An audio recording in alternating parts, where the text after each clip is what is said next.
Hi, my name is Joey Papa. I'm a coffee consultant, and today we're going to talk about how to make a chocolate milk slushy.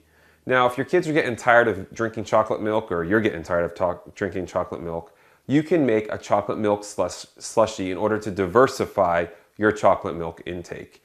Now, it's really simple, and it will take 3 simple, easy steps, so let's get started.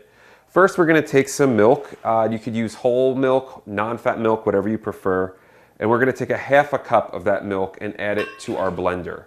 Once you have the milk in there, we're then going to add our ice. Now we're using 16 ounces of ice. You can tweak this recipe if you want to make more or less depending on what you're looking for. We're going to add this to the blender as well. Now it's important when making this recipe that you are using a chocolate syrup and that you're not using a powder. The syrup helps to add consistency and also adds more liquid to your beverage before you end up blending and drinking it up. Lastly, we're going to take about a half a cup of chocolate syrup and add that to our chocolate slushy mix.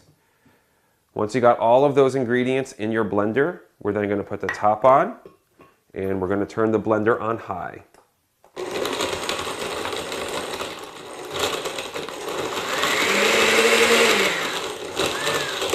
Once your chocolate milk slushy is done blending, you can then add it to your serving glasses. Again, if you're doing this for children, you can split it up into smaller 4 to 8 ounce glasses. But today, we're just going to use this 16 ounce glass.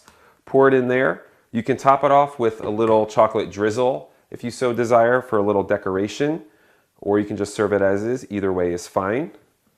And once you have that, you're good to go. Again, my name is Joey Papa. I'm a coffee consultant, and today we learned how to make a chocolate milk slushy. Enjoy.